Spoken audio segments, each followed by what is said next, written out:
How's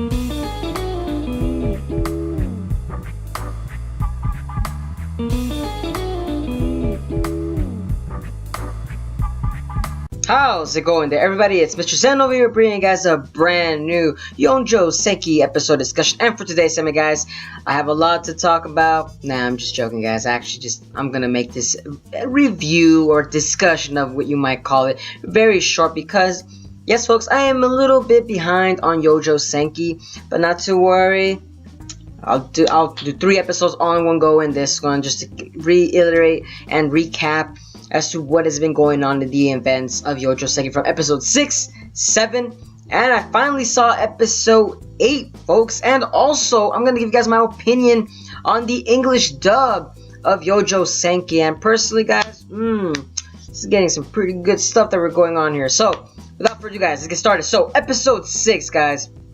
Episode 6, we got to see Tanya actually finally getting to see how the world is actually coming about, what Being X is actually implementing in the actual world itself, because she started noticing, and after I believe they were done fighting the Dakia, they actually then focused their attack on the Entity Alliance, and from there, you know, Tanya was kind of speculating as to what's going on with the whole world itself, that there really is going to be orchestrating a whole world war, because all the, you could say, the opposing forces are actually trying to fight off against Tanya itself, because she's kind of noticing that Being X is actually pitting that against her.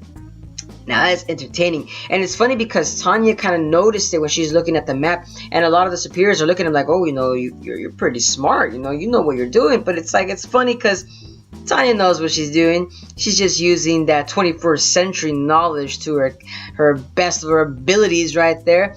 But needless to say, though, guys, the episode then, you know, you actually get to see Tanya actually use her mage battalion against one of the opposing forces. I believe it was like at some like interception, or like a little base where they were getting communications and you could say information based on Tanya.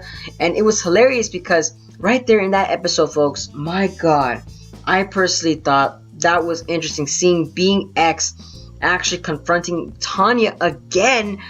But the thing about that made it interesting, the fact that Being X made it loud and clear to Tanya that, yes, you know, how does it feel, you know, facing up against a whole world war, or basically a whole basically just all the alliances are basically just up against Tanya herself. Because remember, guys, she's in the front of the lines, so she's facing up against so many freaking enemies that it just makes it very impossible for Tanya to actually get a rest. And I'm kind of loving at the fact that Tanya just basically gave Being X the finger, shot down the little avatar that Being X had, and just moved along her way and just started dismantling, destroying things. And it's funny because Being X then later in the episode kind of starts showing Tanya, getting her in her little nerves. She's kind of making her pestered and irritated. It's so hilarious, guys, because, you know, Tanya doesn't like smoke. She's like the smell of smoke. She doesn't want to inhale those fumes because, you know, it's poison for her. And, you know, all these military leaders are all, you know, smoking and just, they look like they're in a trance of some sorts. But, you know, Being X is doing that on purpose. And just Tanya's just there like, oh, God, this is disgusting. Like, ugh. And it's so hilarious because that makes it seem that, you know, that Tanya is still playing by the rules of Being X. That she has to learn that, you know, this is Being X's playground. She cannot mess around. This is child's play for Being X. It's hilarious, guys. I'm not gonna lie to you. It's hilarious. But the thing about that I actually enjoyed this episode that it actually showed was that Tanya's mage battalion actually able to fly as high as the fighter planes themselves that are shown in this actual world war. Pardon me if I couldn't find the name of the fighter planes. Let me know down in the comments too, guys, if what was the name of the fighter planes that were introduced in episode 6. That was interesting because we actually get to see Tanya fly even higher than the fighter planes themselves. And it was interesting seeing that aerial maneuver dogfight with the mage battalions against these fighter planes themselves. Like I said, I can't for the love of God couldn't figure out the name of these planes. I would have loved if someone could tell me what's going on right there, but needless to say, very interesting to see that kind of go about. And it goes to show that the mage battalion is a force to be reckoned with, even with airplanes themselves. It was interesting, guys, because remember, guys, the mage battalions have more aerodynamic and maneuverability than these planes themselves, because they could only go and move about so much. Now we gotta move on, guys. we gotta move on. Ooh, episode 7, where it starts to get juicy, folks. Yes, Ansun Siyu, if I remember correctly. I don't know if I'm pronouncing his name right, but Ansun Siyu, this character, guys. Ooh, man, this character. Episode 7 was a very interesting episode, guys. I'm not gonna lie to you, because the way that they kind of introduced Ansun Siyu was the fact that they gave him. Well, I mean, he's already been introduced. It's just the fact that remember, I believe in that same episode 6, Ansun Siyu was promoted to corporal, if I remember correctly, or just basically just one rank higher than what he was. He just rose the ranks. And the point is that he faced off against Tanya in episode 7. Now that particular episode was interesting because of that. So they gave like a whole backstory on Ansun Siyu, as you know, he was with his family. His daughter gave him a specific gun that, you know, to remind him that, you know, you should come home. You're gonna see us again.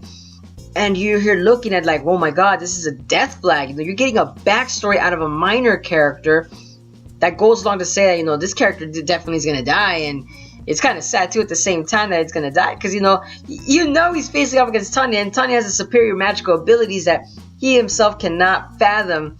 And it's hilarious because throughout the whole entire fight between Tanya and Ansun, it felt pretty sad, and you could tell that Ansun was desperately trying to win against Tanya, but Tanya just had the military brains and the strength and the power and the quickness and she had everything planned out perfectly, and just Tanya was just kind of just playing games with him. And it seemed that, and then she just stabs him in the stomach right there. Ooh, that was harsh scene, because you just see that Ansun just keeps praying to God, saying like, give me the strength to defeat this devil itself. And you could tell, I'm hoping that's like a foreshadow that he might be Tanya's potential villain, or not villain, but like a little thwart in Tanya's plans to her freedom of you could kind of say. But it was interesting seeing these two fight in the episode, and it's interesting because Tanya actually then was able to take control of Fjord. I believe that's how you pronounce it.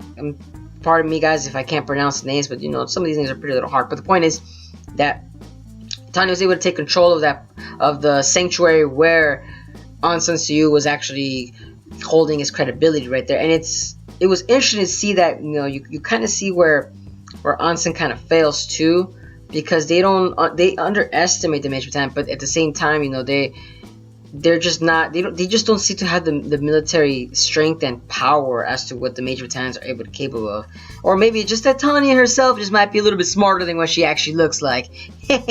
But the point is, guys, that was episode 7, and it was interesting to see that. But needless to say, Ansun Siyu, great character. Loved how the episode went along. It's funny because a lot of people say that they get bored of the episodes, but personally, not necessarily me. I was just very busy at the fact. But these episodes, they're actually getting more and more interesting, seeing as to how the world building aspect of this series is going. Which leads me to episode 8, folks, at Irene City, where Tanya's Major Battalion actually has to take control of Irene City due to I believe some Republican mages and I believe some of the entity of Alliance. You know, there's like a little feud going on. There's a war going on still around there in the city itself. People are being held hostage, and it's like, my God, that episode, Trial by Fire, episode 8, I have to say, was an interesting episode to look at, because it goes to show that Tanya is still implementing her military strategy and wits, but not necessarily, but in a very imperialistic way, that she's saying that she's following her orders to a T. And it's funny because she's following orders to a T, but she's also following regulations itself, because it was interesting seeing that she gave all the people that were in Iron City a chance to escape, and told them, you know, we came here, and I believe that like she was like shouting out loud, saying that, you know, you guys have the, you know, they have the right to surrender. And she gave him that opportunity, but of course they all said, eh. They basically gave her the finger. And it just made me laugh, because Tanya's like, oh, okay, I did my duty, so I guess I just gotta go there and shoot. And you literally see a scene right there where Tanya's just getting ready to kill all these people. Like, oh man, I felt sorry for that city. They were even by the I believe it was the Imperial arms, that they were actually shooting cannons towards the city and destroying so much property that it felt very sad watching this episode as well. Not sad, I'm sorry, not depressing. It felt very shocking to say that, you know, like, wow, like this is what war is doing to some people that are, like, you know, they're practically innocent themselves. But I'm loving the way that the anime is actually portraying that. They're doing it very well, and I'm loving the fact that some of the soldiers themselves don't even want to be kind of doing this kind of shenanigans, because it just felt immoral to a certain sense, because, you know, most of these people that were there at the city, they were just trying to escape, but they were just caught in the fire between the war and the, you know, the two opposing sides themselves. That it was interesting to see that one of the soldiers was actually defying Tanya, but Tanya stepped up and told him straight, you know, never defy my authority, always follow it, and if you don't want to follow through, there's the doors back there. And I'm just laughing, like, the fact that, like, damn, you know, Tanya is still putting her authority on point right there. It's interesting seeing how episode 8 went along. And also, which, by the way, guys, I saw episode 8 in English dubbed, and beautiful, guys. Beautiful. I loved how they actually did that. The voice actors really worked well on dubbing this series. And I have to say that the English stuff is actually worth the watch, guys. It definitely is. But that's it that I'll have to say, guys. Can't wait at the end of the episode. I was reading the wiki as to what was going on as well, guys. And it seems that Ansan Siu actually is recuperated of some sort. That's what it said on the wiki itself. I'm not too sure if that's... because I didn't see it on the English stuffed anime version. It was kind of weird, but... I'll take the wiki for itself. Whatever it says, episode 8, guess Aung San Suu Kyi is back in action. So, like I said, can't wait to see him. Maybe that episode, like I said, was a foreshadow that he might be another potential threat to Tanya. Can't wait to see that guy, as he seems that he has a very strong, you could say, a goal to take down Tanya himself. But like I said, let me know down in the comments below, guys, as to what you guys thoughts on episode 6, 7, and 8. Like I said, the episodes are actually progressing very well with the world building aspect. I'm loving how Tanya has to go about throughout the world itself in that kind of scenario that she's been facing off. You know, every episode is a very different type of military style that she's actually facing. Remember, like 6, it seemed like she was more of a seek and destroy for telecommunications. I believe episode 7 was more of taking another territory, and episode 8 was more of emphasizing the fact that, you know, that they were kind of like ending a feud in between the episode, and, you know, and by using fire and guns and everything, these cavemen themselves will know fear. Right, folks? But anywho, like I said, that's it for today, guys. Let me know down in the comments. And as always, guys, if you guys enjoy my content, don't forget to give a like, comment, share, and subscribe for more Youjo Senki episode discussions. And as always, hope you guys are having a wonderful day. But this is Mr. Zen, signing out.